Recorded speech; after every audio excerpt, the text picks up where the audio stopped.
2 jours seulement après le décès de l'acteur Eric Dane, une véritable controverse est née après que ses amis ont lancé une cagnotte GoFundMe afin de récolter des fonds auprès de ses fans. Beaucoup d'internautes ont trouvé ça indécent, d'ailleurs j'attends vos avis à vous, je vous raconte rapidement. Alors tout a vraiment commencé il y a de cela 11 heures lorsque le compte officiel d'Eric Dane a posté l'annonce, on va dire officielle, de son décès, et ce plus de 2 jours après que le monde a été mis au courant.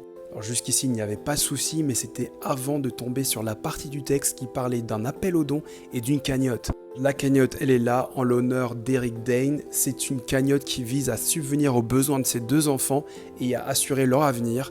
Le plafond de cette cagnotte est fixé à 500 000 $ et ça, ce n'est pas passé auprès des internautes, de ses fans. En effet, certains estiment qu'il est indécent de solliciter des dons du public, et ce alors que l'acteur disposait d'un réseau puissant et de ressources importantes. On voit ici, les amis d'Eric Dane n'auraient pas dû commencer cette cagnotte, c'est déplacé. Quelqu'un a répondu, ils auraient dû créer un groupe de discussion et envoyer eux-mêmes de l'argent à Rebecca, son épouse. On se cotise 5 000 par personne pour Rebecca. Quelqu'un suggère que ses amis capitalisent sur sa mémoire et sur le deuil de ses fans pour demander de l'argent. Encore ici, utiliser Instagram pour annoncer sa mort 2 jours après que le monde l'a su, et ce simplement pour faire la promotion d'une cagnotte pour nourrir les bouches de ses enfants multimillionnaires. Et un dernier exemple, quelqu'un écrit « J'aurais souhaité à la place que vous récoltiez des fonds pour la recherche contre la SLA ».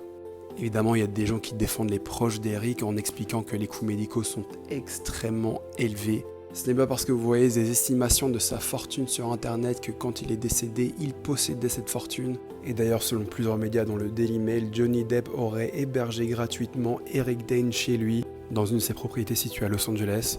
Et c'est justement ça que déplorent certains fans qui disaient certes il a peut-être des problèmes d'argent à cause de tous ses frais médicaux, mais il a clairement un cercle puissant d'amis qui peuvent venir en aide à sa famille si besoin. Pourquoi demander à des gens lambda ? Parmi les gens lambda, il y aurait quand même Hailey Bieber qui aurait donné 20 000 $. Enfin bref, vous en pensez quoi ? Est-ce que c'est indécent d'avoir lancé cette cagnotte ? Indécent d'avoir fait cette publication pour relancer une récolte de dons ? Ou bien est-ce que c'est normal que cette famille a également besoin de soutien comme une autre ?